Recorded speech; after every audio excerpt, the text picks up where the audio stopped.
Hello, everyone. I'm pleased today to have with me someone I've wanted to talk to for a long time, Mr. Andy No. Andy is a journalist best known for reporting on American ANTIFA. He's an editor-at-large at the Post-Millennial, which has recently been under attack by left-wing radicals, I would say, who have sought to have the advertisers drop the Post-Millennial and depriving them of their source of revenue in consequence. He's written reports for the New York Post, Newsweek, and other major media outlets. He drew national attention when he was beaten and hurt very badly by Antifa thugs on the streets of Portland in the summer of 2019. His February 2021 book, Unmasked: Inside Antifa's Radical Plan to Destroy Democracy, was a New York Times bestseller and quite a gripping read, I might add. Andy had to leave the U.S. because of concerns for his safety and is currently residing in the U.K. Hey, Andy, so nice to see you. We haven't met before, I don't think, have we? My memory's a bit spotty, but I don't think we've ever met. Is that true? That's correct. Actually, no, Professor, we have.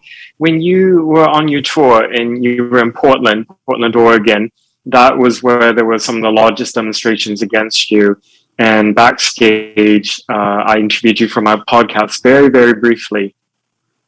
Sorry. I'm sorry. I've that hasn't managed to lodge itself in my memory, unfortunately. Although I do remember that there were protests in Portland. That was pretty much it for protests, on that whole tour. So, but of course, they would be in Portland, and they weren't against me either. They were against who people wished I was, so that they could protest me, really. So, all right. So I've been going through distinction. Yes, it is an important distinction because a lot of our ire is reserved for our imaginary enemies, and so that's certainly something that we could delve into a little bit with regards to Antifa. So let's go there right away. So I was talking to a number of influential Democrats this week about Antifa and about January 6th. Okay, and so imagine that an outside observer like a Canadian might look at the United States and think, well, the radical left has Portland and Minneapolis, and that's pretty damn ugly. And then the radical right has January 6th, and that's pretty ugly. And, maybe you could draw some kind of equivalency between the two, and maybe not, but I think you could at least make a reasonable initial case for something like that. January 6th had a lot of symbolic weight, if nothing else, and certainly did frighten people very badly. But when I was talking to these Democrats about Antifa and the riots, their attitude is sort of, well, there's always been riots and race riots in the United States throughout its entire history. So in some sense, it's really nothing out of the ordinary. And besides, Antifa doesn't really exist. And so I'd like you to address, if you would, both of those points. And I should point out, too, these were reasonable people making these points. These aren't radical leftists. These are people who are trying hard to pull the Democratic Party towards a moderate center and who are very suspicious of the radical leftists, especially the grip they have on the education system. So they're good faith players and still... And the other thing they said to me was that they believed it was intellectually dishonest to draw a parallel between Portland and Minneapolis and January 6th, making the case that what happened on January 6th was much, much worse, like in a category of its own. And they justified that by referring to the fact that it was a direct assault on the Capitol building, and that there was presidential ambivalence about bringing that to a halt. So that's a rat's nest. So, you want to wade in? Yes, Professor. So I think, let's say for good faith engagement from the left, I completely understand why there would be this perception that Antifa is a myth or doesn't really exist, because that's the propaganda that the public is fed from the legacy media and broadcast and in print day in and day out, certainly since Trump was elected. It's an entirely different story, though, when you are on the ground, as I have been for years, and you see that militancy face to face. And when you see it, the organizational aspect of it is undeniable. That's what initially sparked my curiosity, because in Portland, where I'm from, when the election results in 2016, November, were announced, tens of thousands of people took to the streets. And within that, there was an organized element of people dressed in the same uniforms. At that time, it was unusual to cover your face, and they had weapons in a very strategic way. Smash and move on, cars, businesses, buildings, start fires, run. So it was from there that sparked my interest in wanting to learn more about what looks like an organized militia or paramilitary. So with that out of the way, though, I think the press, because of its compromised nature and generally being biased to the left, they have turned a blind eye to the evidence that shows that depending on where you are, there's an organizational structure to Antifa. And the statement that Biden said infamously at one of the debates last year, Antifa is an idea, that statement in itself is true, but it's not the complete statement. You have, I think, one way to explain it that people can understand perhaps more easily is it's analogous to the worldwide jihadist phenomenon, in that you can have people who are actual members of organizations like Boko Haram or IS or Al Qaeda or any of these other jihadist groups. But you have people as well who are sympathetic to the ideology and act on it. And in that regard, I think you can think of the contemporary manifestations of Antifa in the United States, Canada, and in Western countries along the same lines. You can have people who self-identify in, and simply all they do is go to these protests or riots based on flyers they see online. Then you have actual cells that operate, such as Rose City Antifa, which is an organized group. You can go on their website and look at the Q&A, and they actually have one of the questions is, how do I join? And they said that currently membership is closed. So there's that. And in my book, I published some of the primary documents of the curriculum from Rose City Antifa, which is actually one of the cells that's part of a network called the Torch Antifa Network, and they have cells in other cities. So it's kind of all of the above. It's ideology, it's horizontally organized, it's disorganized, it's also highly organized in some cases. So it's because of that lack of centralized hierarchical authority that makes it easy for those who want to obfuscate and confuse the public about it, because they can point and say, well, there's no single leader. Who's the leadership? Show me the leadership. And because there is no single person who's heading everything, then the response is, well, that's evidence that they don't exist. To counter that. So this is a real problem conceptually, right? I mean, and let's think about it to begin with as a problem that we all face instead of a political problem emanating either from the left or the right. Okay, because I think there's a deeper problem here that isn't exactly partisan. And we'll get into the partisan element of it later.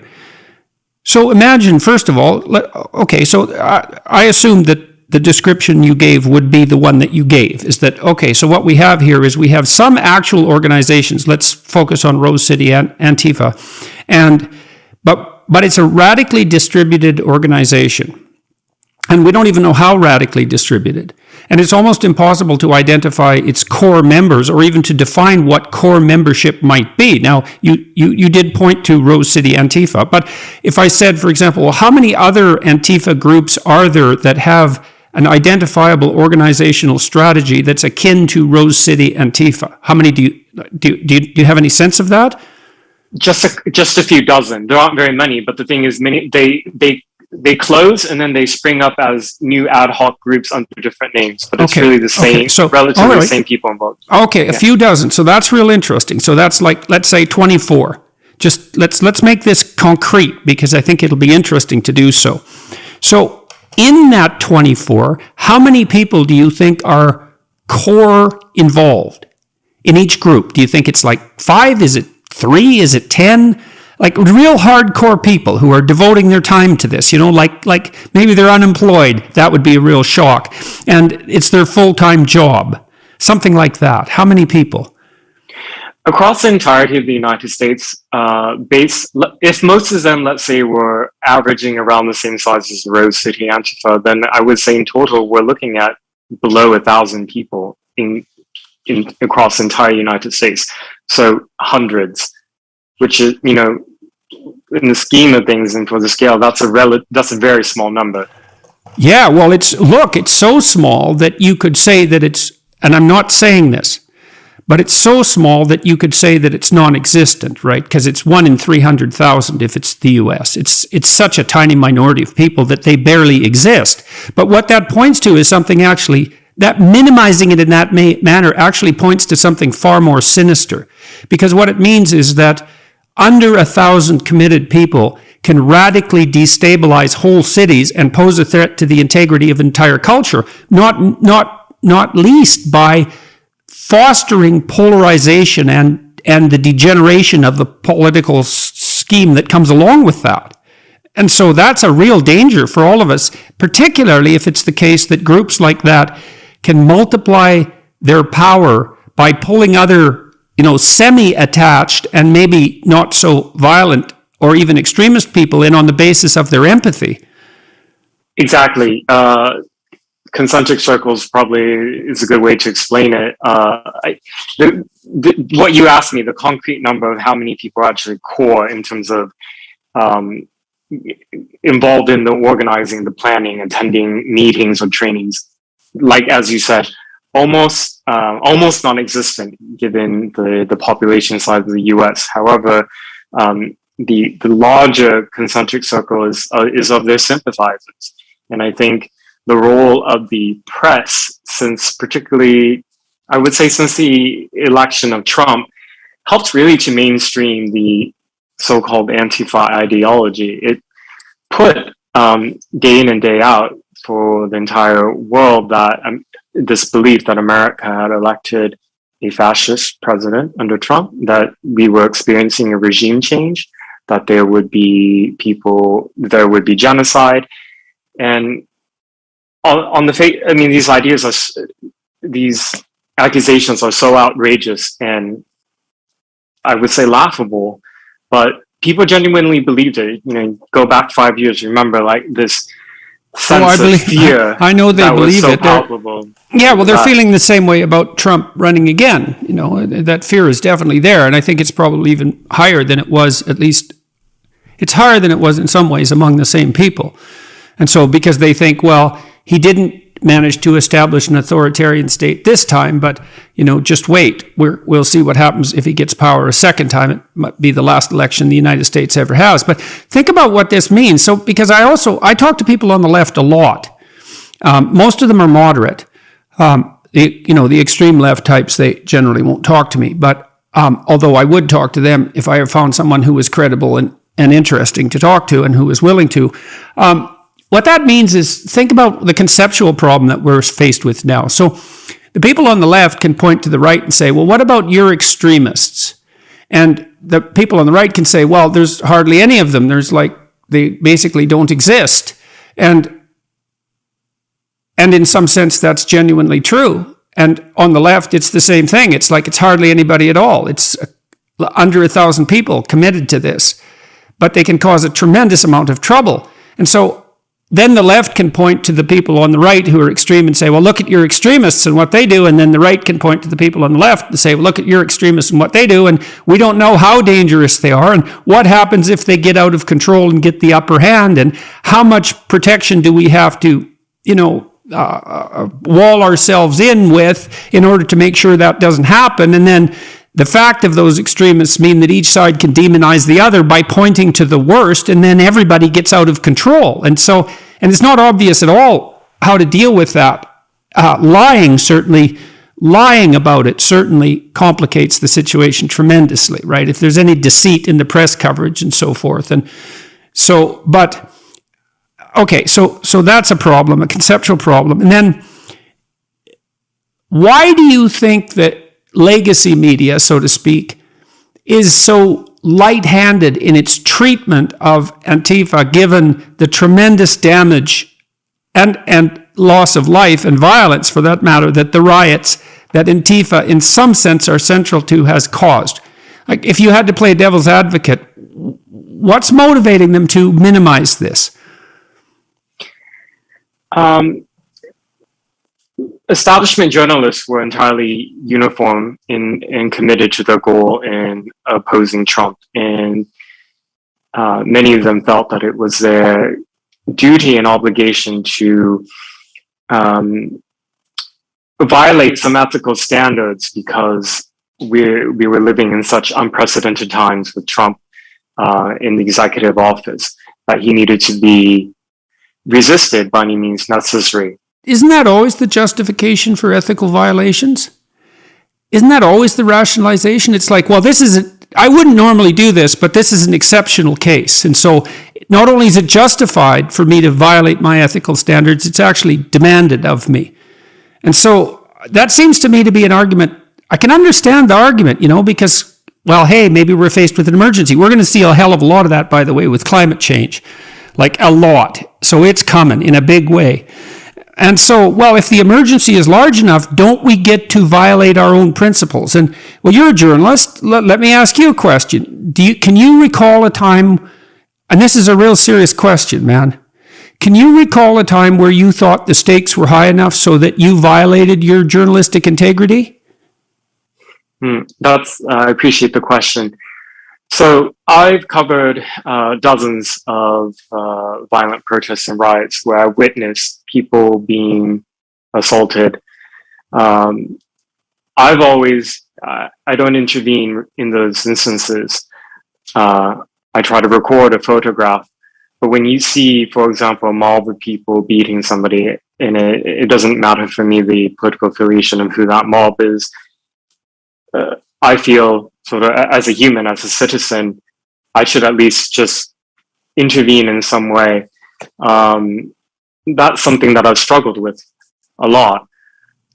So you said that you don't intervene. Now, in your book, the account of your severe beating, I looked up some press coverage of that, and I believe this was in your book as well, that while you were being assaulted so badly, there were press there, and they did nothing to intervene. They were just recording and taking snapshots and video and so forth. And in the book, that sounds like that they're derelict in their duties, and maybe in particular because you were also a journalist, and maybe that maybe there's a special category there. But and then also as a journalist, if you are recording, it's like you're putting the whole above the part in some sense, right? Because you think you're journalistic, it's demanded of you because of your journalistic integrity to record and not to intervene.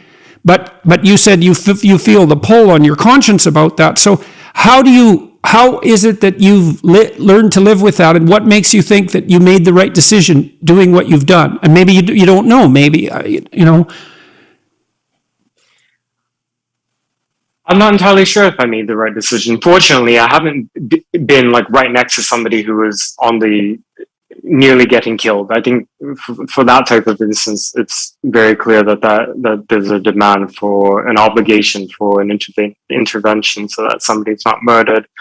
For me, well, you're also not a police officer, and you're not armed, and I don't imagine you're trained in street fighting or that sort of thing. So, in some sense, fools jump in where angels fear to tread, and 2 people beat to death isn't really an improvement over 1. And so I'm not saying that, like Leonard Cohen, the Canadian songwriter, said, there's no decent place to stand in a massacre. Sometimes you're in a situation where anything you do is bad because the situation is so terrible. So, okay, so you've had moral qualms about how apart from the action you should be under those situations. What about, like, you're obviously not very happy with what's happening about Antifa, and you're on the ground also, as opposed, I would say, to these journalists who are minimizing what Antifa is doing. They're much more up in the air in some sense, right? So you're down in the trenches to the point where you're getting beat up for it. And then I would say the people who aren't doing that and reporting on it, they've got one form of blinders on because they're not seeing what's actually happening. But in some sense, the risk for you and your integrity is that you have the opposite problem. You're so damn involved. You're watching buildings burn. You're watching cars melt. You're watching people be assaulted and being assaulted yourself. That how do you protect yourself against the possibility that you're exaggerating the threat because your sample is biased. You're in the middle of the damn riots all the time. Yeah, I think that's a fair question and a fair criticism. I Though the instances of ultraviolence that I've seen and I've written about and recorded video for, those are anecdotes that are important, but they're not the full story. And the purpose of writing Unmasked, my book, was to shed light really on the ideology that I think is ultimately much, much more dangerous than these instances of violence that lead to people getting seriously injured or killed. In that, I think it's a theme and a subject that you've discussed before in your speeches and your writings, Professor. It's about this belief that for pursuing this justice, racial justice, anti-racism, whatever name they want to give, they believe that no act that they commit can ever go too far. And that's sort of isn't that a lovely thing? Wouldn't that be a lovely thing to have on your side? So imagine that you're so virtuous in your pursuits that you are now entitled to do absolutely anything to anyone whenever you want. I mean, if you have that kind of cognitive structure, I mean, first of all, you're not very self-reflective. It's like, do I really think that I'm so ethical that I can give myself a free hand to do anything? And so I'm increasingly skeptical about large-scale ethical claims of that sort. Well, this is so important that. Well, that what exactly? Well, it depends on how important it is. And climate change is a good example of that. Well, if it's the ultimate environmental catastrophe everywhere and it's going to happen within 20 years, then, well, we should do everything. Well, okay, let's get detailed about this. Does that mean we get to beat up Andy Ngo if he's not that happy about climate change? Well, he's just one guy, and it's a planet we're talking about here. And that's independent in some sense of whether there are warranted concerns on the environmental front. I know there are. Like the oceans are overfished, for example. That's not a good thing. It's stupid. We should stop doing it. But it's this moral license that goes along with this claim to virtue that really scares the hell out of me. And it's also the fact that you can instantly demonize your enemies, because if you're so virtuous that everything is justified, then anyone who opposes you is virtually Satan themselves. Yes, I've seen this with my own eyes. This demonization, dehumanization. One of the really shocking things I witnessed last year at the beginning of the riots, I was undercover. So again, I couldn't intervene, because if I did, it would potentially blow my cover and I could get seriously injured or killed. But this was at the end of May, days after George Floyd had died and the rioting had not at that point spread outside of Minneapolis. There was a man that was targeted by the mob. He was accused of being right-wing. Whatever accusation is true or false, I don't know. But he was beaten up. They got him on the ground, and then one of them, with glee, rushed at his head and kicked his teeth in. And you could actually see the teeth on the ground. And what do you mean what do you mean by with glee? Why that phrase? The crowd around him celebrated that act, was calling this person a fascist, and was happy that he was crying. And how could you tell they were happy? What exactly were they doing? They had smiles on their faces as they were looking at this bleeding person on the ground. Yeah, well, it's hard to see exactly what moral claim would justify that smile. So what do you think's really going on there? Just out of curiosity, you watched it right up close. So what are those people celebrating? Like, what is it in them that's responding to that? Well, you said with glee, that's a very specific word. So what is it that they're celebrating, as far as you can tell? They think that a fascist or a racist got the violence against him that he deserved. Yeah, but I don't believe that. I don't believe that's what they're celebrating, because I don't think they're that good. I think they're celebrating watching some poor son of a bitch get hurt. and that satisfies something unbelievably dark in their souls, like the desire to burn down buildings, the desire to melt cars, the desire for the whole goddamn thing to go up in flames because they're resentful and bitter. Because we can't take these things at face value, right? It's like, no, you don't understand. You're smiling and laughing while someone just got his teeth kicked in. No trial, no jury, no defense. He's on the ground. He's mobbed by overwhelming force. And you're celebrating that. And you're telling me that's because of your virtues? It's like, I don't think so.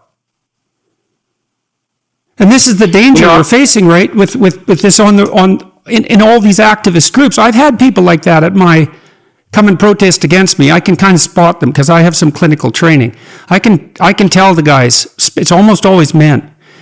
And they're almost always there to prey on unsuspecting women by being their ideological affiliates. And those damn guys, man, the worse it goes, the happier they are. I wanted to ask you about based on your knowledge, your background, your clinical experience, what is the psychology of this mob violence? When I see it,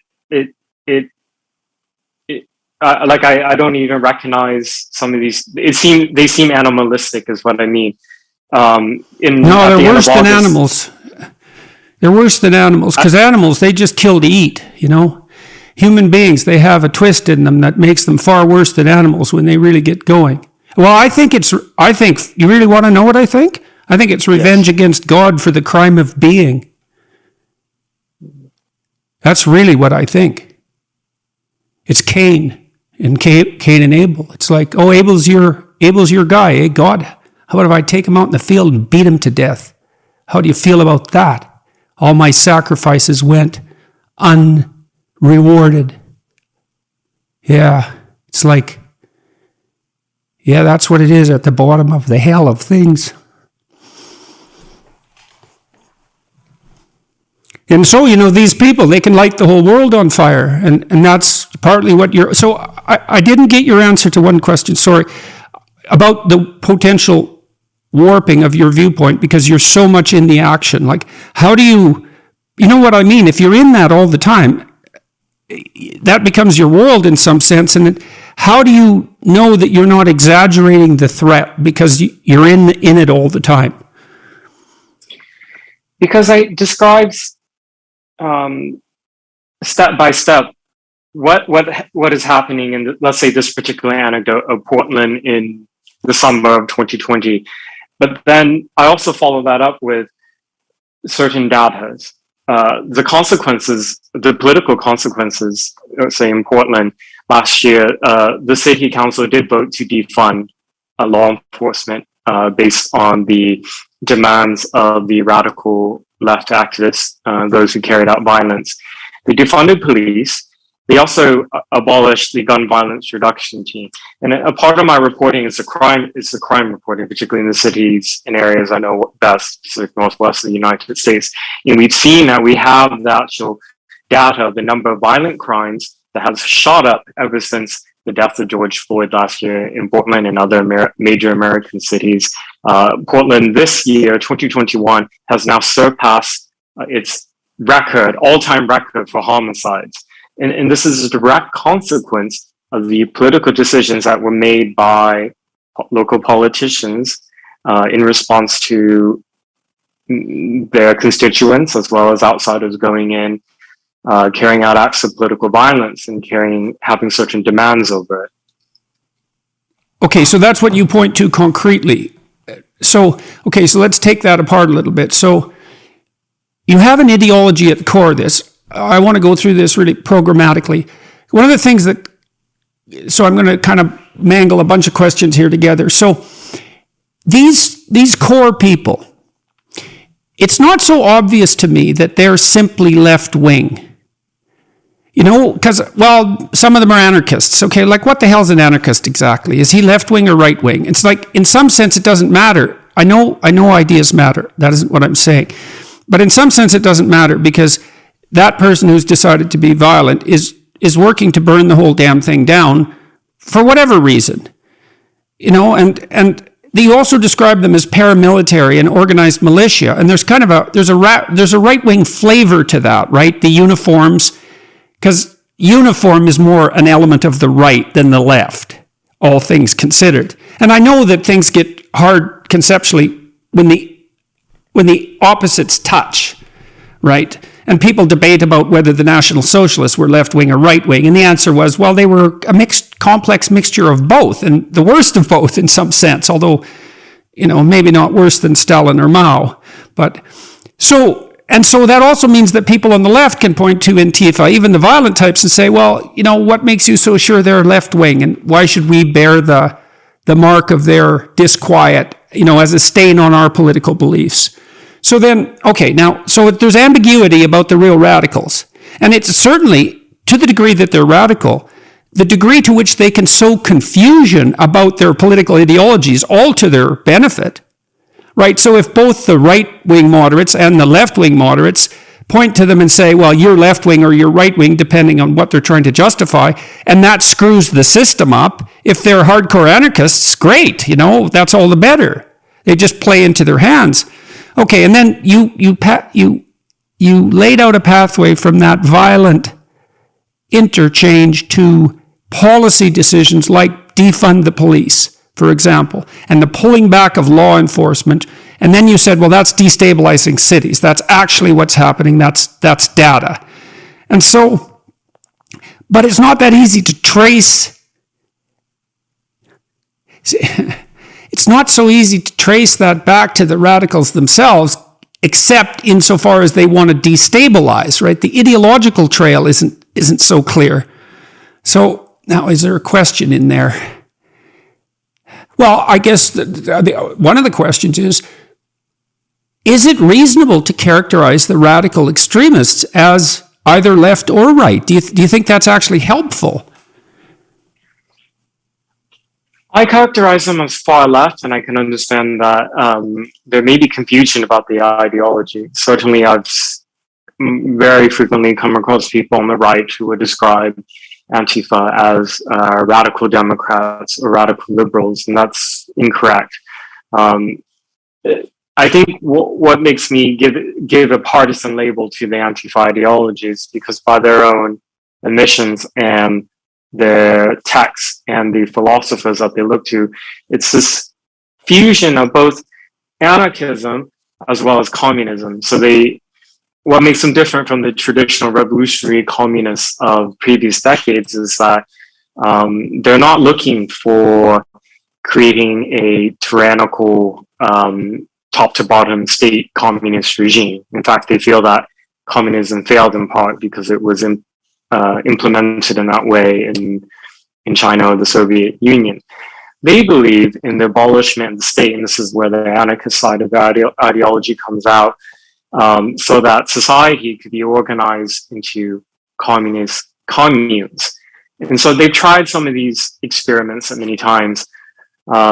Last year, in the middle, at the height of the riots that happened in Seattle, there was the Capitol Hill Autonomous Zone, otherwise known as Chaz. And I went up there, and that was this experiment that these anarchist communists, Antifa, actually put into practice. They were able to force police to evacuate from a police department and then promptly took over 6 blocks of a neighborhood not that far from downtown, and they established a hard border.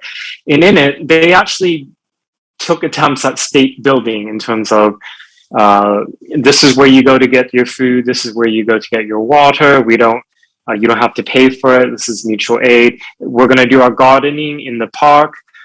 They actually try to grow fruits and vegetables. That's actually pretty funny. That's actually quite funny, the garden in the park thing, because really, that's your solution?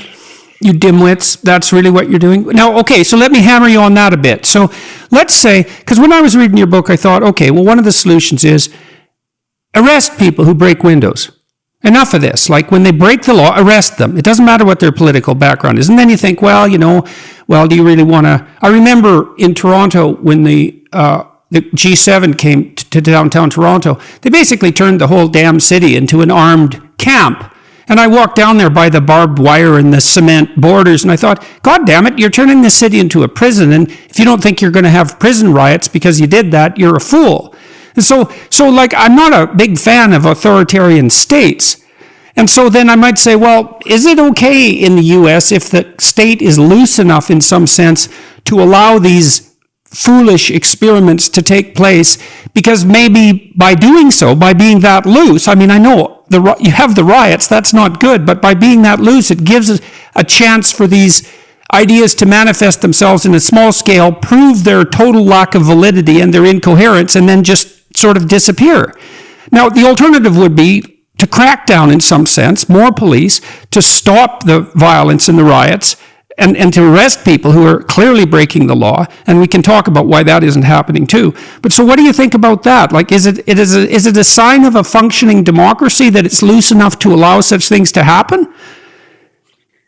I think allowing this stuff to go on under normal circumstances, if the protesters or the people who were somehow discontent had the self-awareness to recognize when to give it up. But the thing with these extremists is that they never admit when they're wrong. They always interpret history and contemporary actions as when it fails, it's because we didn't try hard enough. So last year, the Democrat mayor of Seattle, Jenny Durkin, she took a hands-off approach to the autonomous zone. She thought, okay, it would look optically really bad to send in the National Guard to get all the law enforcement across Seattle and King County. Bad. Yeah, I know. To this Optics, man. To shut it down. Let's give them that space. And she went on CNN in this infamous clip, and she was asked about it. She said, hey, it could be a summer of love. And in some ways, on the outside, it did. We know what happened. Like hey, we know bloody well what happened after the Summer of Love. That was the Rolling Stones concert and the Hells Angels and so forth. It's like the Summer of Love deteriorated into anarchy hell pretty much instantly. So that's a fairly foolish metaphor, let's say. Okay, so she let it go. Exactly. Sorry to interrupt you. Happened. It's fine. So during the day, it did look like a street party. And that was when the journalists were there. That's when you would see the videos and the photos. People giving out free food, people supporting one another, providing everything that you would need with free of costs. And families could go in and out freely. But at night is where the true side of that autonomism came out, which is that when you have no rule of law, true anarchy, then how do you bring order to a place when there are people who are violent, extreme, and willing to kill or rape? And so the course of what happened over 3 weeks is that in these tents where some of these women were, one woman was nearly raped, people started fires in the streets, and this is a really densely packed neighborhood, high-rise buildings. So people lived there, the buildings were set on fire, and shootings occurred almost every night. And there were 6 shootings. So why do you think? Okay, that's real. Okay, so that's real. Let's take that apart too. Okay, so look, we understand pretty well as actual social scientists what happens when it's a summer of love. Okay, so imagine you put a group together of people who are only agreeable, so they're just compassionate, and temperamentally so, and maybe let's make them like ethically so as well. So not only are they compassionate temperamentally, but they've built an ethic around that. So all they do is cooperate like mad. Well, you let one psychopath in there and all hell breaks loose because there's no defenses against the psychopaths, and that's the free rider problem. Now, I talked to Robert Trivers, who's one of the world's great evolutionary biologists, about a week and a half ago about the free rider problem, the cheating detection problem. So, and that's the problem I just outlined. It's like if everyone's cooperating and then there's no enforcement, the stage is set for the absolute exploitation of that cooperating group by anyone who doesn't share that ethic. And so imagine this. So women are more agreeable than men. So more empathic.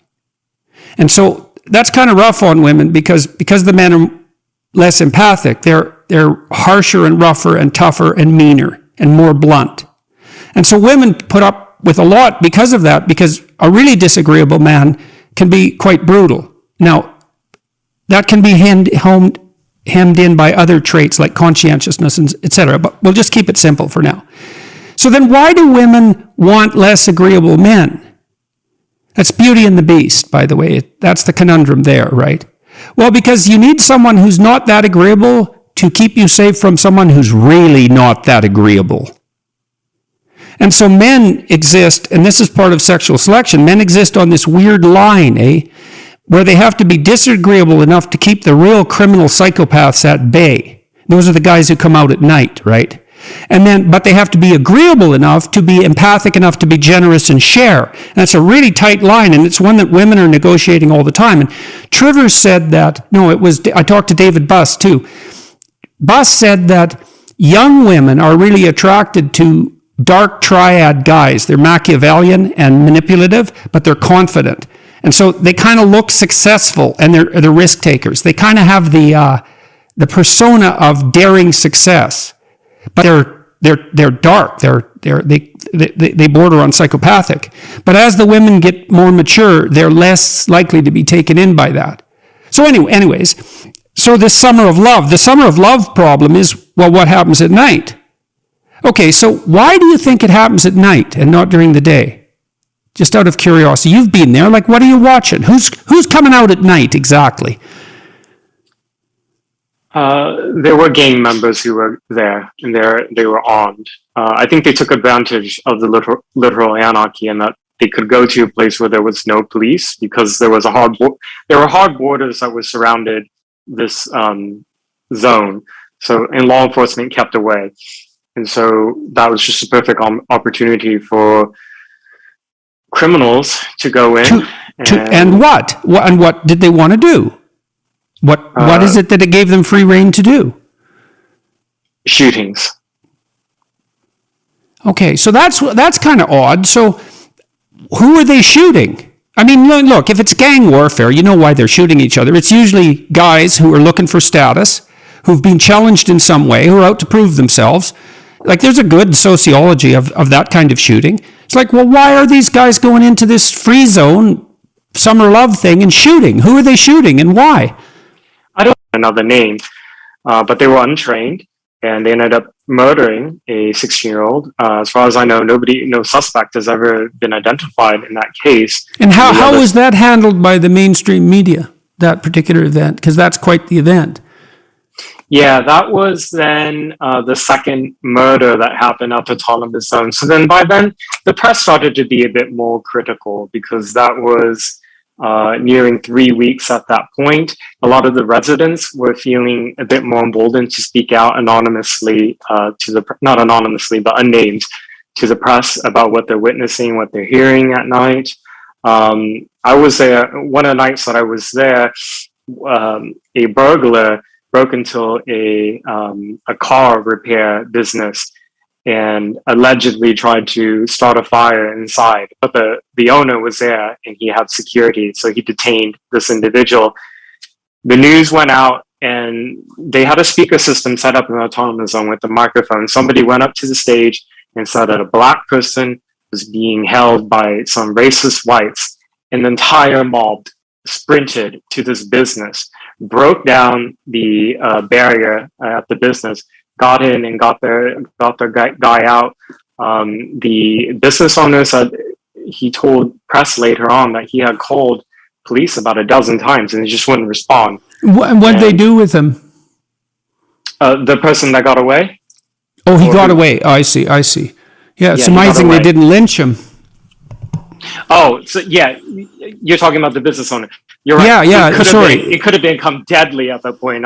Again, this is one of those things, like, I'm watching and I feel so helpless in a way that I'm observing, and if they start to kill this business owner, that there was nothing I could do. Police weren't responding. They had already received many phone calls about that incident, and they didn't respond. But I bring up the case of the Chaz as just sort of like just one example of what like a real life manifestation of this ANTIFA ideology is. There's certain parts that you could argue are nice, like this aspect of community building that I witnessed during the day was, it seemed like a religious community, and that they recognized but one okay, another. but let's take that apart a bit here too. Yeah. Okay, so first of all, let's not forget that this daytime utopia existed in the middle of the richest country in the world's ever produced. It's like, so we're giving things away for free. They have no cost. It's like, no, someone else bore the cost. That food didn't magically appear out of nowhere. Nothing that satiates hunger comes without a cost. Nothing that provides shelter comes without a cost. And so this is an artificial utopia set up by clueless juveniles who have no sense whatsoever of how privileged they are. They're so privileged they think food is free.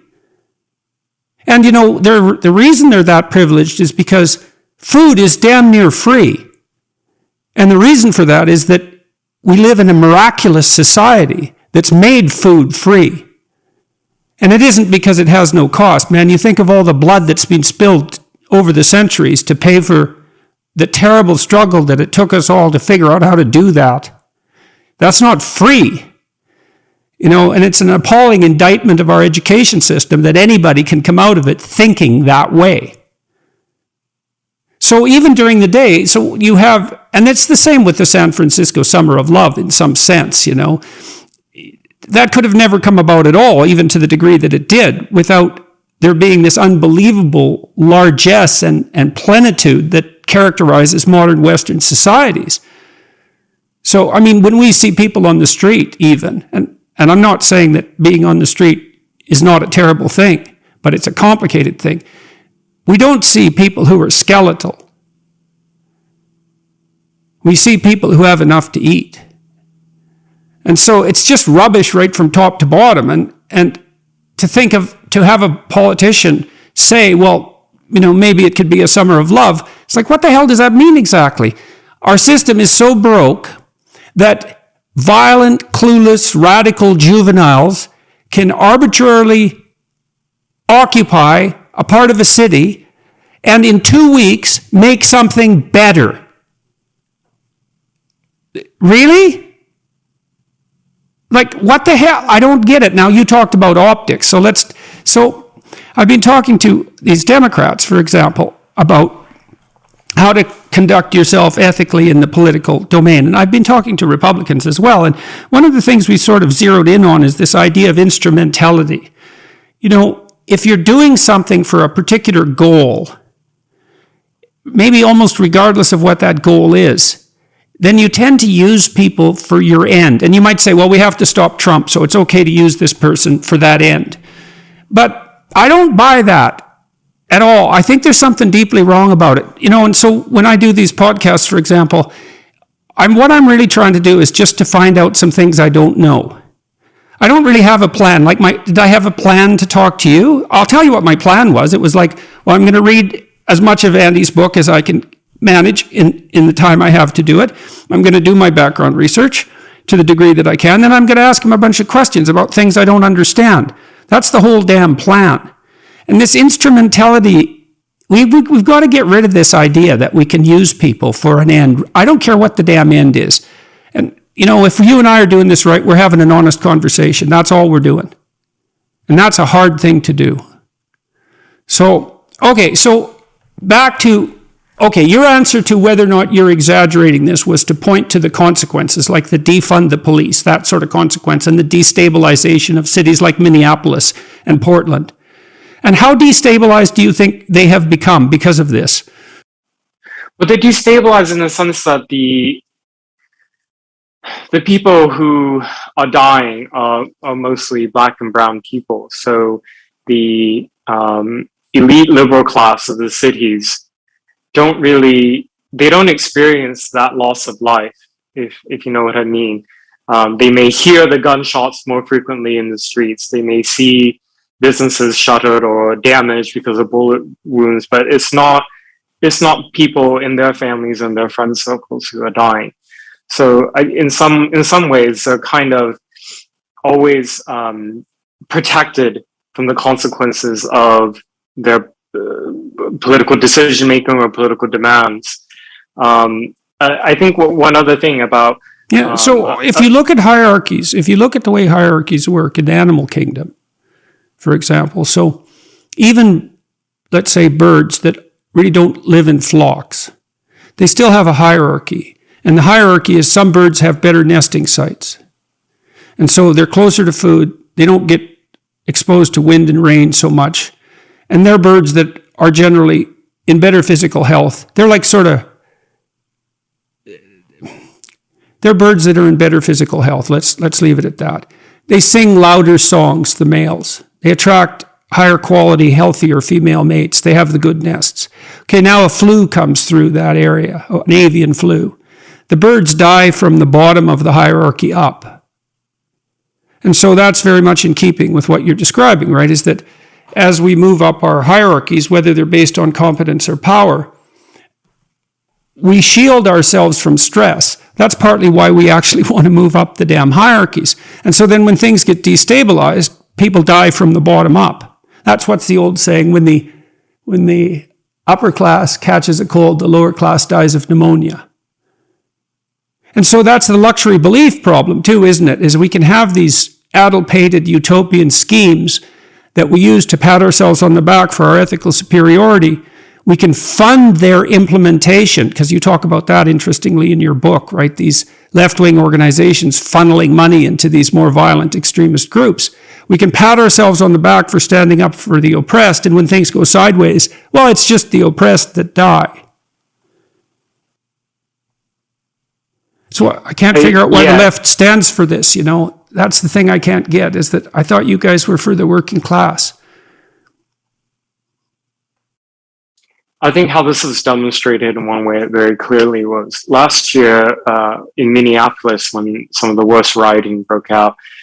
There was the Minnesota Freedom Fund, which was set up to provide jail support and legal support for those who were arrested and charged as crimes related to the riots. The public raised $35 million for that bail fund. So everybody was bailed out, and there was millions more to spare. Kamala Harris. Now you called them far left. You specifically called Minnesota, the Minnesota Freedom, sorry, it was MFF, Minnesota Freedom Fund.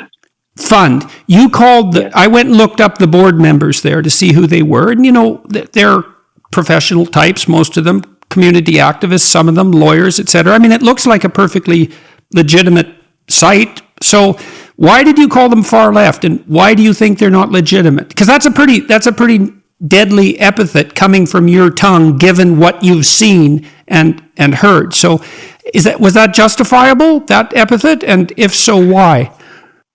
I think so, because the belief system that's undergirding that whole project of the Freedom Fund is that the criminal justice system should be abolished. That's a strong claim. Okay. So I want to push you on that, because I like to talk about specifics, and I noticed that you called them far left, and so now you just made a pretty radical claim. So I'm going to read a criticism about you that I found on Wikipedia, if you don't mind, because this is a good time to introduce it.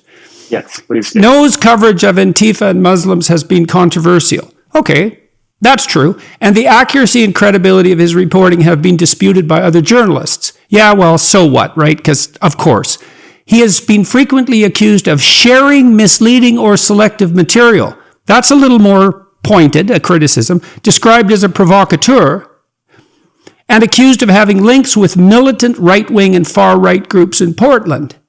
Okay, so now you talk about the Minnesota Freedom Fund, you say far left, and someone skeptical watching this is going to think, yeah, well, of course that's what Andy No thinks, because he's linked with militant right-wing and far-right groups in Portland and is a provocateur. And then you're also a disciple of James O'Keefe, the founder of Project Veritas, which is labeled in Wikipedia as a right-wing activist group. Okay, so given all that, why should we believe your characterization of the Minnesota Freedom Fund? And you know this isn't me attempting to hook you. But I want to know, because this is the concentric circle problem, right? We identified the activists. They just want everything to burn. And so they're nobody's friends if they're sensible. But now we're talking about a circle outside that. That's the Minnesota Freedom Fund. And from there you move into, let's say, the left wing of the Democratic Party as a whole. So this is a crucial issue. So you said they want to abolish the criminal justice system. How do you know that? Yes. Why do you think that's a reasonable claim? Well, you can look at those who were involved in running that bail fund. It's part of this, what was a fringe belief on the left, that America, so from its founding to today, so racism is built into every single institution, that it's not simply, you cannot reform it, that what needs to be done is to, they say, burn it down, abolish this, abolish that, completely get rid of it all, because it's irredeemable and unfixable. And I think that radical type of belief that drives bail funds like the Minnesota Freedom Fund, like the PDX. How does that belief drive their bail fund? And what are they doing wrong by bailing these people out? And how do you know that's linked to an ideology like the one you just described? Because they believe that the criminal justice system targets leftists, Black and brown people, and so anybody who's charged with a crime, it's not legitimate within the system, because the entire institution, policing, the courts, judges, all of that, top to bottom, is white supremacist. And whether or not the individuals involved in it actually are racist, it doesn't matter to them. They say the system is racist and therefore it needs to be abolished. So one of the markers for this might be that real proclivity to use low resolution characterizations. Like I've been watching the COP26 debacle, let's say, and one of the things that really struck me was target zero. And I'm thinking, target zero, eh? Zero. Zero is an interesting number. Zero means none. No pollution. Well, that means you don't get to go to the bathroom anymore. Zero. Like everything has a mess. And how about some? How about some incremental improvement in a positive direction? It seems to me that thinking gets sloppy and self-congratulatory as we move towards statements like, the system is broken. It's like, well, the system has a lot of parts. A lot. And they're not all broken. You can tell that because you can plug your toaster in the morning and, hey, you put some bread in, which you can also get, by the way, and then you have toast. So that's not broken. And so it's this injudicious critique, and that speaks of carelessness, failure to be on the ground, and moral self-congratulation. And it's extreme. And then also, interestingly enough, it also speaks to that leftist preoccupation in some sense with unearned privilege, right? Because the only time that you can get away with thinking that sloppy is if you're so protected from the consequences of your own failure to grasp the essentials of life that having that mistake doesn't actually cost you anything. The people on CNN who are viewing the Portland riots from afar, they're not having their house burned down. They're not getting beat up in the street. So it doesn't really matter that they have this low resolution view of it. And so let's go into the criminal justice system for a minute. The Americans do lock up a lot of people, right? For a Western democracy, they've got quite the damn prison system going. Now, along with a rapid acceleration in that prison system, there was quite a rapid decline in violent crime from, say, especially from the 80s till a couple of years ago.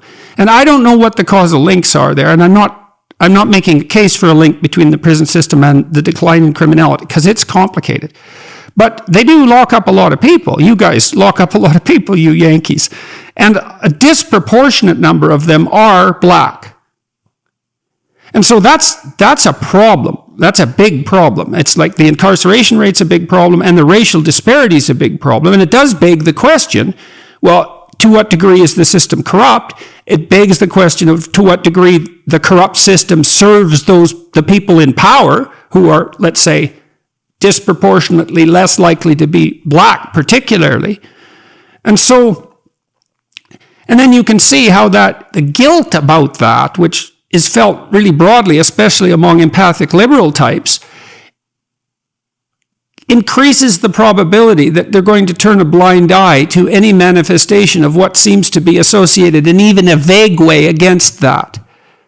And I don't exactly know what we should do about it. You know, it's really so sorry. I'd like to have your thoughts on those matters.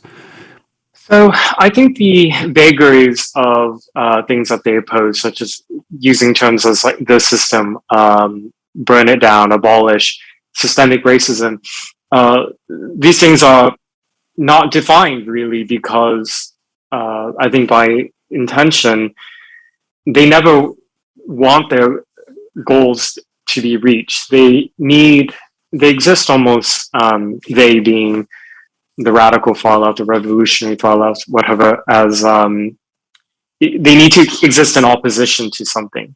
So over and over, like let's say last year, all these mayors, all these city councils were giving in to essentially all the demands. You want to defund the police? Fine, we'll slash from the budget. You want to abolish this gun violence reduction team? Fine, we'll do that. You want police to evacuate from this police department? We'll give you that.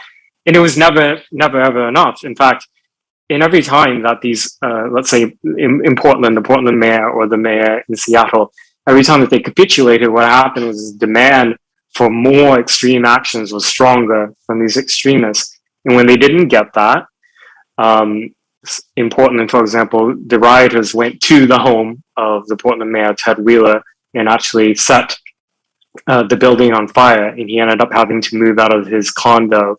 He apologized to his neighbors, and he's essentially in hiding in a way. We don't know where he lives now. In Seattle, the radical. So did that not change his viewpoint in some important manner, or did he feel that the protesters were so justified that it's no bloody wonder they tried to burn down his house? Like, what's the psychology there, as far as you can tell? I think after that experience, and after the mayor of Seattle experienced something similar in terms of people showing up at her door,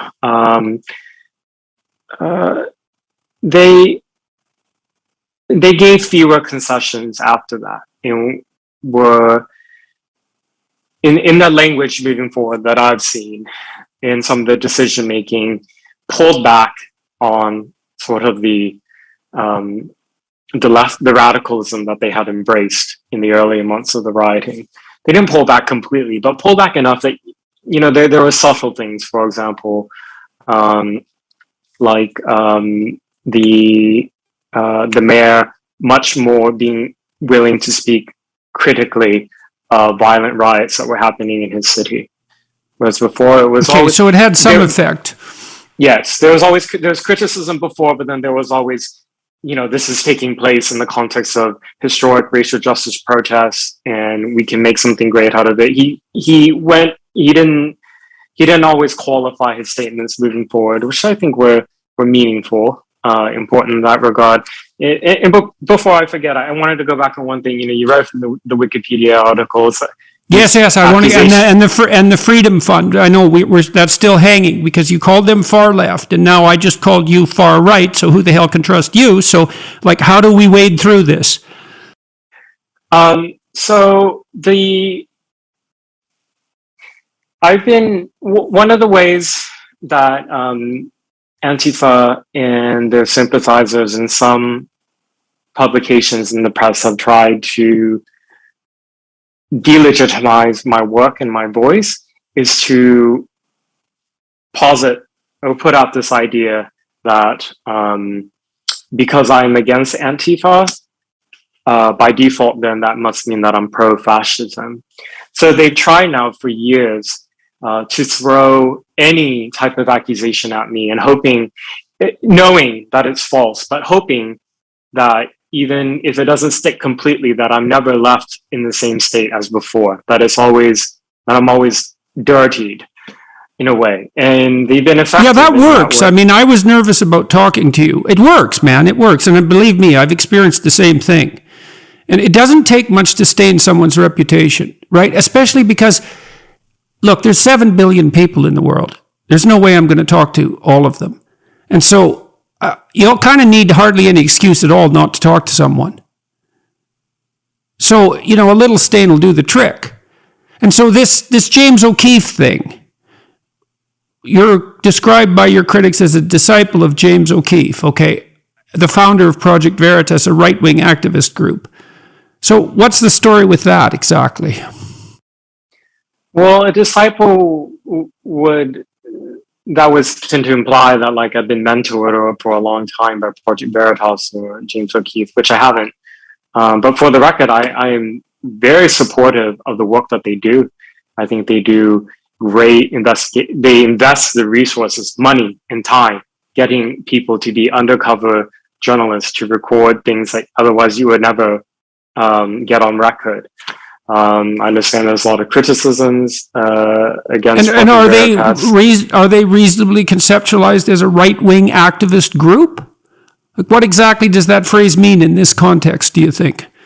Well, that's meant to be disparaging. I think it's probably fair to describe them as conservative, and the journalists there are conservative. But the work they do is important. For example, I thank them in my book because they provided to me some of the primary documents of when one of their journalists went undercover into Rose City Antifa. And that's something that to date, nobody else anywhere in the United States has been able to do, to actually get somebody who is completely unknown, located to Portland, build a whole new identity and persona, and get this person to infiltrate the group in terms of the membership process as much as possible. That type of work deserves praise, not condemnation. And I guess the fact that I've been, on record supportive of Project Veritas, people are trying to use that to smear me. I think the more serious accusations that have been leveled against me, spurious ones, are accusing me of being like in bed with violent extremists on the far right. Yeah, militant right-wing and far-right groups in Portland. Okay, so what's the story there? Why? And, because Carl Jung said every projection has to have a hook. Like there's going to be ways you're going to be smeared that will work, and there are going to be ways that you're going to be smeared that won't work. And the ones that work, there's a hook, right? There's something about you that makes that stick a little better, right? And so we all have to examine our consciences when we get smeared, because you think, well, do I have a weak spot that I'm unaware of that makes me much more susceptible to that particular accusation? And so, you said, well, you're a critic of Antifa, and that's enough for you to be labeled as right-wing, and fair enough. But like anything else lurking around there that makes you an easy target of that sort of accusation? I'm glad you asked. So this really started, so after I was beaten by Antifa in the summer of 2019, that was when my profile rose a lot. Before that, I was just a regional small figure. I was occasionally interviewed on Fox News, but otherwise really unknown. I think what I noticed after that was, so what happened was a few months after that, a local left-wing alternative publication in Portland called the Portland Mercury did what they said was this explosive story to expose me. They had interviewed a person, given this individual a pseudonym. To date, I still don't know who this individual is, like the real identity, but they accused and provided no evidence. They said that I was in the presence of when a right-wing riot was being planned against Antifa, and that I had an agreement against the right-wing brawlers for mutual protection. That was the word this individual, the pseudonymous person, said. I was never reached for comment for the story. And then it was printed on a local blog and then picked up by journalists on the left who sought to discredit me, such I think there was Daily Beast, Slate, the same places that have gone after you, Professor. And so they repeated this claim. And I had my legal counsel send a cease and desist letter to the publication, and then they just ignored it. And the thing in the US is, to actually win defamation when you're a public figure, particularly against the newspapers, it's near impossible. So I felt really helpless, and to this day, I'm still really furious about it, that this person who just levied a serious accusation against me, I have no idea who it is, and I have no way to even counter, like, to confront my accuser in this way. Well, you do And he have did it in a one. You do dirty have way. one way. The one way is to just tell the truth, Yes. right? I mean, yeah. that does counter your accuser, and every time that something like that's been happened to me, at least so far, ultimately it backfired. Now, I mean, I'm knocking on wood, and I know that, maybe my days are numbered in all sorts of different ways, but so far it hasn't worked. Sometimes it's taken a long time for the tide to turn, but it's always turned. And so I would say, if you're still feeling rage about that, like, one thing you can take solace in is that, to the degree that you're capable of representing the truth, that is the best protection you have against anything. And I don't think there is any better protection against anything than that. Like the courts, anything like that's like, no, that's when you're playing a deep game, the only real defense you have is truth. And like, truth is reality itself, man. You have that on your side. It's walking softly, walking carefully, speaking softly, and carrying a big stick. So, and that it's interesting too that you're still angry about that, because that's a hell of a thing to carry along and around with you. It corrodes you over time, that kind of anger, and so you're doing pretty good given all the things that have been stacked up against you. So I feel angry because I've gone through my life, like, I have no, I don't have a criminal record, and I've been arrested. I do things right. I follow the rules. I don't support any political violence. And then this persona identity that others have made, this made up person of who Andy Ngo is, and has gotten many to believe it. They presented this person who's somebody who... Yeah, it's a made up person too, because they're pseudonymous. That's so interesting. Yes, they had to fabricate a person to fabricate you. Yeah. So it just, it feels... I've been wronged in that regard, and the evidence that was put out to try to support it, they said there was undercover video. The video they provided was me documenting the violent brawl that happened and everything before, and they said that because I was in the presence and in proximity to people on the right, that I was with them or part of them, which is completely...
untrue, and that type of standard would never be applied to other journalists. It's a backhanded compliment, Is it? How so? Well, they obviously think you're a threat. Mm. Right, well, that's worth thinking about, right? I mean, that's worth thinking about, because it means you're successful enough so that people are willing to generate lies to take you out. And so, I know that's small solace. Yeah. We were talking at the beginning of this. How many times have you been beat up doing what you're doing, and why the hell do you keep doing it? I've been assaulted or attacked in total 4 times, 2 of which were really serious. So the June 2019, most people have seen those pictures where I'm covered in all the milkshakes, but I had a brain hemorrhage from that beating. So how that attack started is they punched me really hard in the back of the head from behind. Okay, so And that's then worth thinking about. Okay, let's just think about that for a minute. Okay, so now you also said these guys were wearing fiberglass reinforced gloves.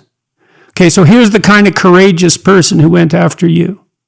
Is they wrapped their fists in a solid material, and instead of confronting you face to face like someone who's vaguely civilized might in a brawl situation, let's say, they punched you in the back of the head. Yeah, well, that's the kind of person we're talking about right now. And then we're talking about someone else that's even more than that, is that they've managed to concoct for themselves a story about their moral virtue that's so blinding that they think that doing that was justified. They've told them a story to justify that particular action. It's like anybody who thinks someone like that is their friend better start thinking about what they mean by friend. So what's the consequence for you? Like, you're still doing this. How come? After that assault, I was rushed to the hospital by ambulance, and I had a swelling immediately that happened on my face and my eyes. Was bleeding all over, bleeding from the ear. A CT scan was done on me, and the doctor let me know hours later that I had a subarachnoid brain hemorrhage, which is bleeding in the brain, very serious.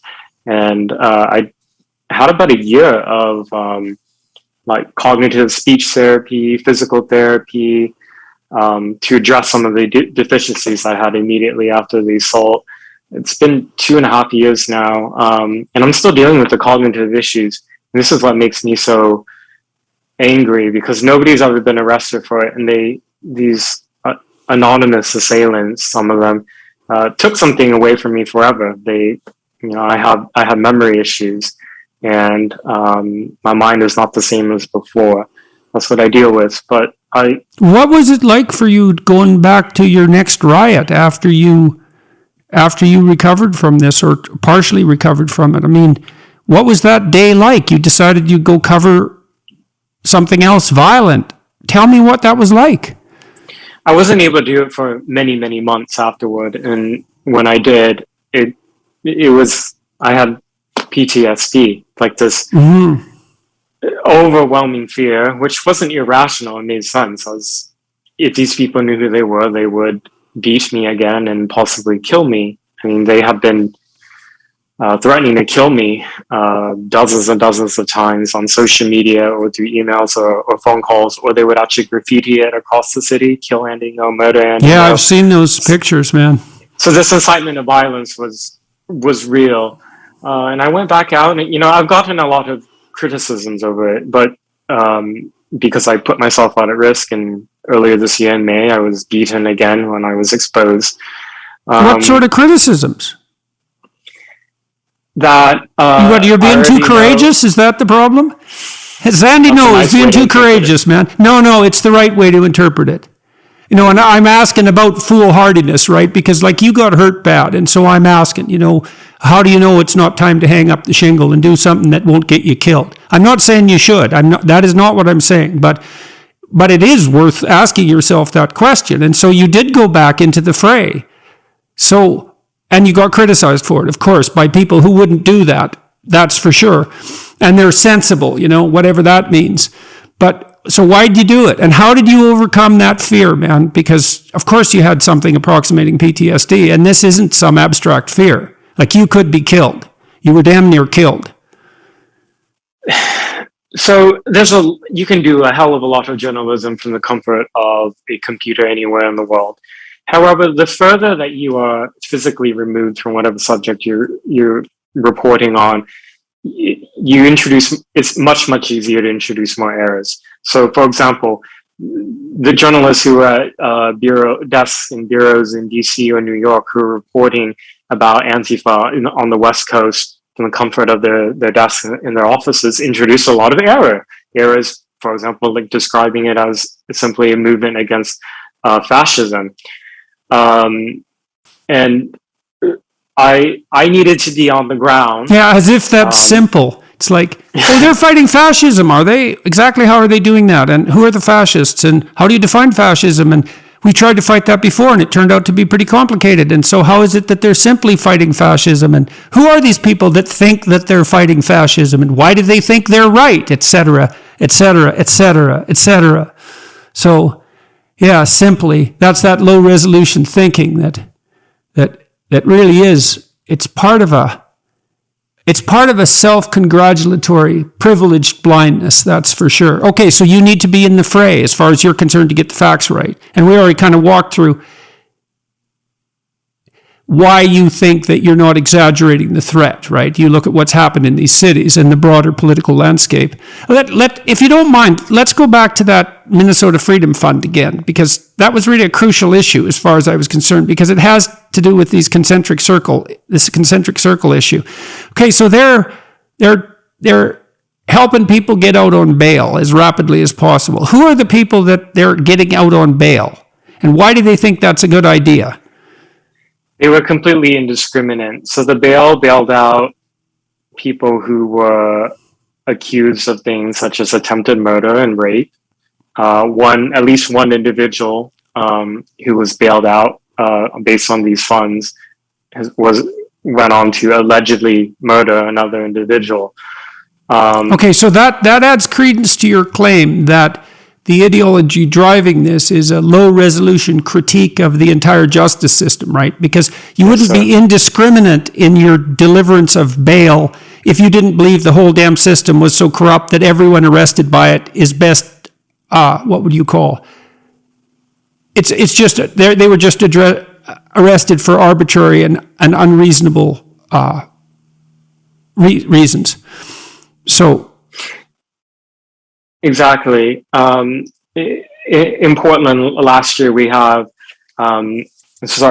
a person last year who's accused by the state as well as the federal government of using firebombs to attack police during a riot in Portland. An individual who, referring to suspect Muhammad Malik, he went from a different state to Portland, allegedly had training in St. Louis, was recorded allegedly on CCTV at various stores buying things such as bats and components to make the firebombs.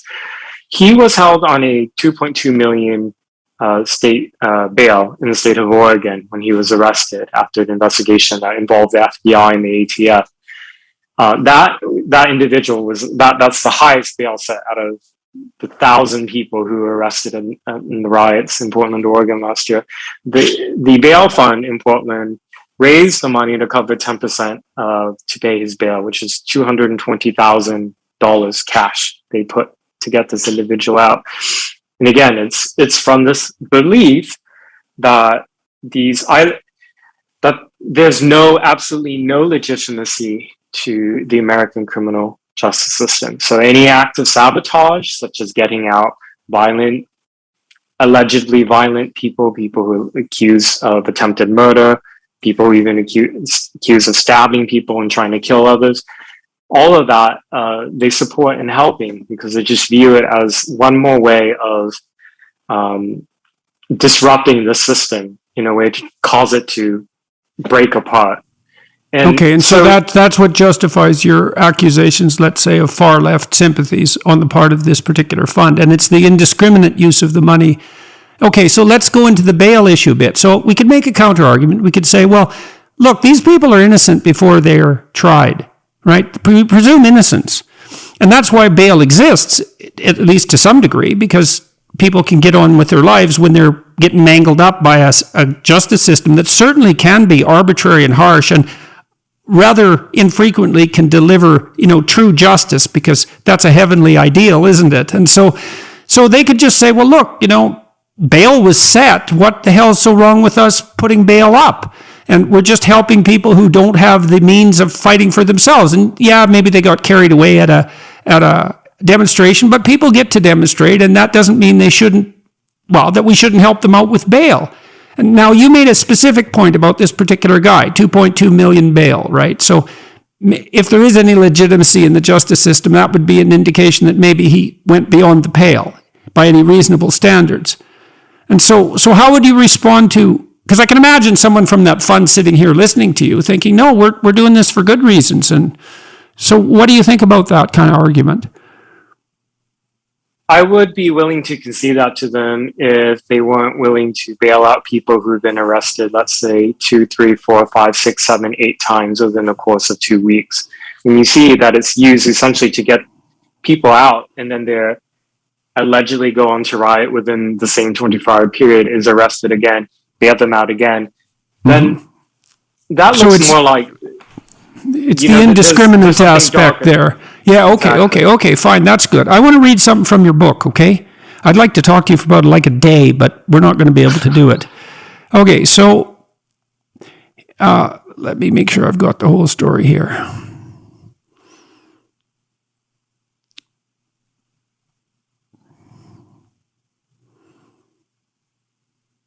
Yeah, this is from a section in your book where you're talking about...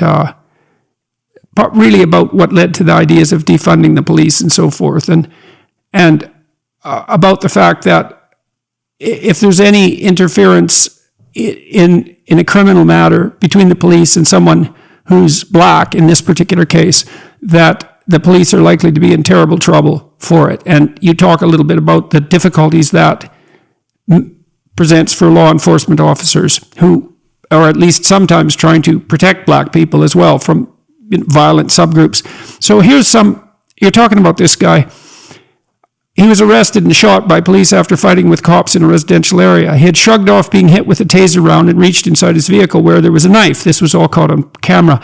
Blake, who is black, had a warrant issued for his arrest by the Wisconsin Circuit Court for a felony sex crime and other charges related to domestic abuse. The criminal complaint for that May 2020 incident accuses Blake of raping a woman with his hand in front of her child. According to a police scanner audio on August 23rd, officers responded to the same woman's residence after she called 911 and said Blake was at her home again. His criminal history included assaulting police, resisting arrest, carrying a firearm while intoxicated, and use of a dangerous weapon. Even though he survived the shooting, the response was, again, mass carnage and looting in the streets of Kenosha. Now, this is the interesting part. Not that all that wasn't interesting. Democratic vice presidential candidate Kamala Harris later visited Blake and said she was proud of him. Okay, so I'm going to hammer you about that first because I want to get to the bottom of this. Did you take her words out of context, proud of him, do you think? Like, are you... Because this is a pretty serious accusation, right? This guy does not sound good. In fact, he sounds pretty much like the antithesis of good. And if a vice presidential candidate then visited him and said she was proud of him, and that's a contextually accurate quote, then what the hell? Which is really the point you're making there. So are you being fair to Kamala Harris?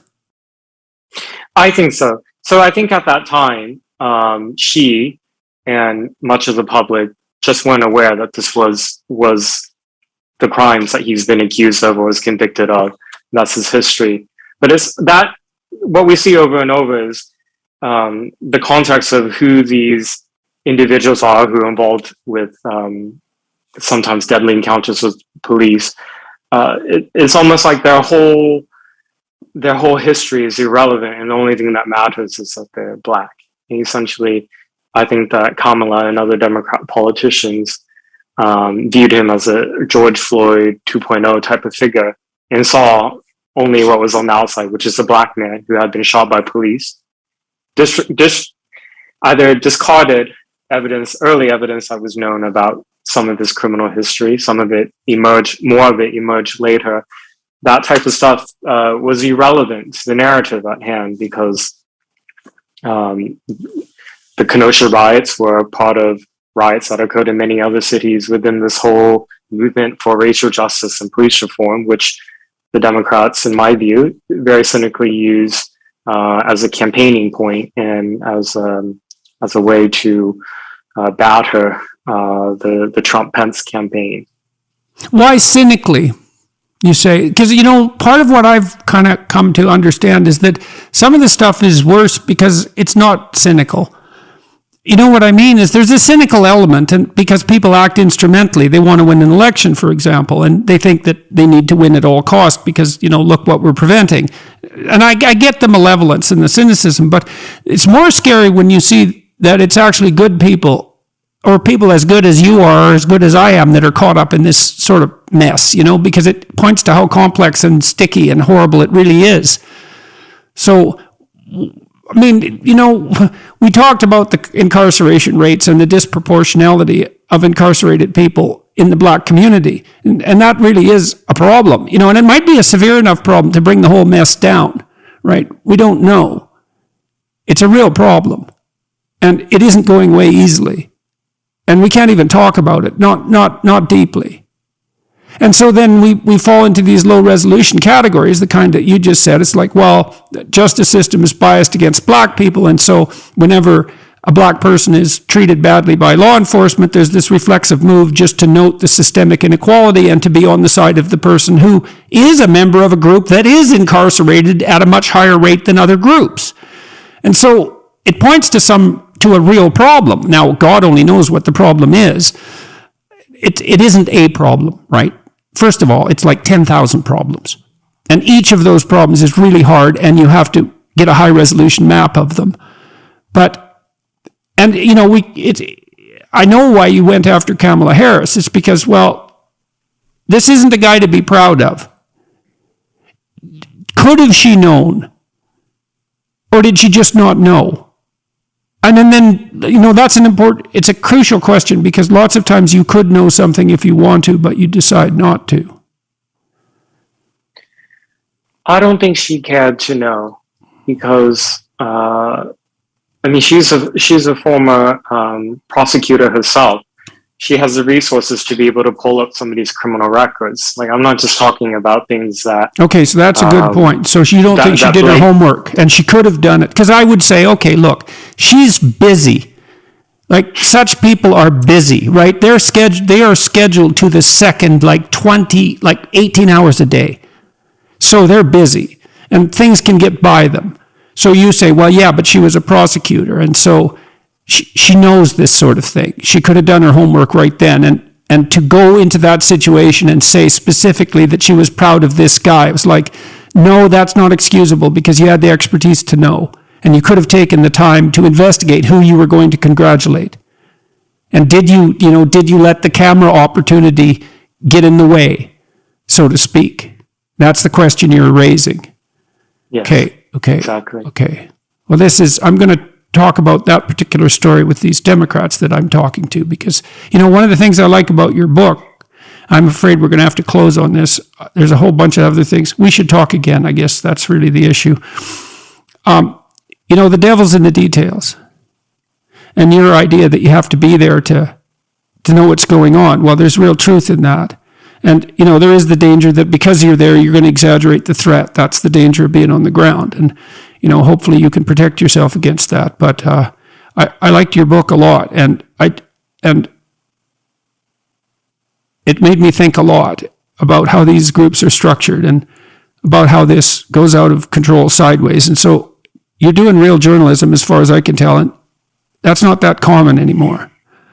It's no wonder you're getting beat up, because real journalism puts you in a war zone, and people get killed in wars. So I'm glad you're okay. Thank you, Professor. I'm glad that I'm glad you're back.